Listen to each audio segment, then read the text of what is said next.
Thank you, Chair, and thank you for coming in. And I'm really struck by that very reflective piece, Ms. Honan, that you just described there about teachers reflecting on themselves and their own biases, and that is a huge part of the work that we're trying to do. And it's in that context that this, sex, gender, and sexuality need to be the grounding principles behind this. That this isn't something that's simply descriptive, but that it's understood in the context over decades about how we have reached this point and how we're trying to consciously undo that. Provide a safe space for boys not to be criticised, but to be aware of their own contribution that can be made for the future. And Ms. Fallon, I'm struck by what you say about early years. I completely and totally agree with you in every way.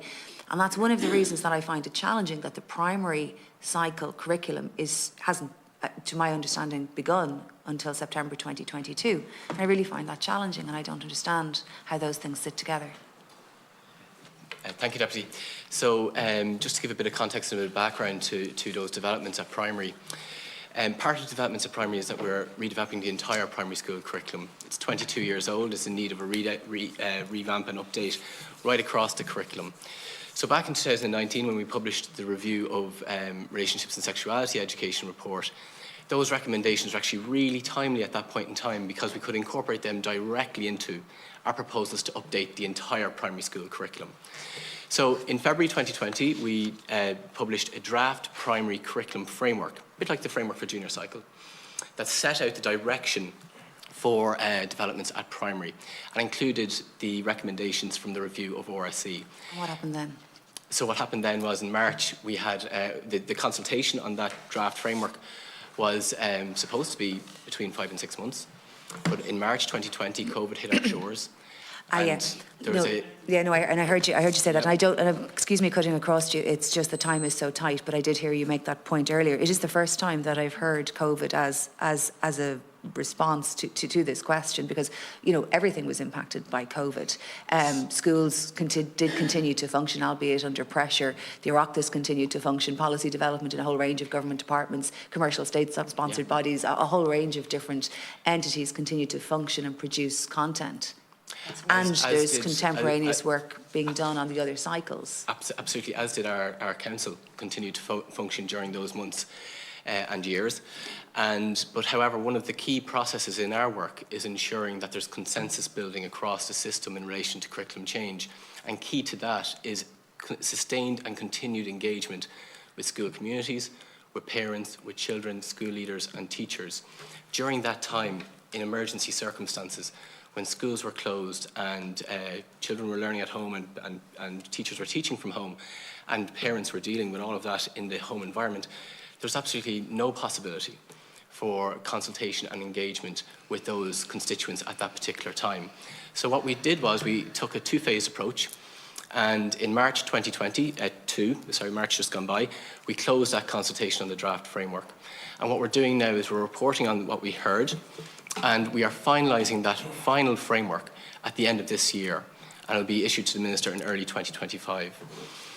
In the meantime, we have... It's 2025. In early 2025, we are finalising the framework by the end of this year, and we'll be sending it over to the Minister as our advice in early 2025. It's so far away. 25? Oh, sorry, my apologies. My apologies. 2023, Deputy. That's the junior cycle. That's the junior cycle. My apologies. My junior cycle one. Yeah. So my apologies by my misspeaking there. So in early 2023, we are sending... junior cycle. No, the primary cycle framework, excuse me. The primary framework to the Minister. In the meantime, we're establishing our development groups, which will work on the specifications for that framework. And within that context, SPHE and RSE are within a curriculum area called Wellbeing, which includes PE. So that specification, which includes PE, SPHE and RSE together, will be developed by that development group, consulted upon widely with the public and with our schools and with our parents and with our children in our normal processes. We'll be drawing on all of the research in relation to this in this regard as well. I hear what you're saying, and I respect the fact that you've had lost staff as well as on an administrative basis to schools and so on. But I sit in a range of different sectoral committees, justice, public accounts, where we deal with all state bodies, all of the different entities performing difficult functions over time. And I hear what you're saying and I respect what you're saying, but I do find it unusually challenging, the timelines that are involved here and the sort of not quite COVID ate my homework, but do you know, but I haven't seen that replicated across other sectors in some of the other very significant policy and delivery challenges that we have. And I simply just want to make that point and leave it there. I might just come in for a moment, if you don't mind, particularly around sensitive areas of the curriculum.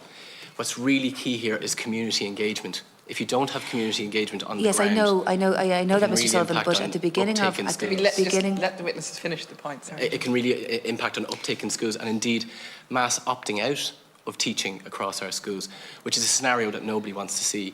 So in relation to our processes, what we are very sure of at the end of this is you have an incredibly high quality, acceptable and agreed upon curriculum in our schools that will have meaningful and long-term change. So can I ask you then, you mentioned both Belong To and Rape Crisis Centre. Are they feeding into the content development? Yeah, are you cross-checking it with them? Well, the membership of our development groups are published on our website, and those organisations are not on the development group. However, they are consulted with bilaterally, regularly. And by yourselves or by the department? By ourselves, yeah, they are. So they would have attended consultation meetings with us, roundtable discussions with other like-minded organisations, for example, individual meetings, one-to-one.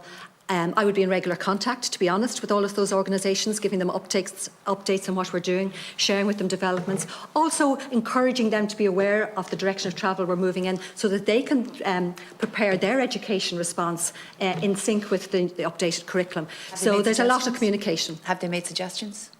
Absolutely. And in fact, some of the work that is on our toolkits has been developed directly in collaboration with the Dublin Rape Crisis Centre. Okay. Yeah. And can I ask you then, and it was a point that we couldn't get clarity on before, the new programme that will emerge from this, will it be taught to every child in Ireland without exception?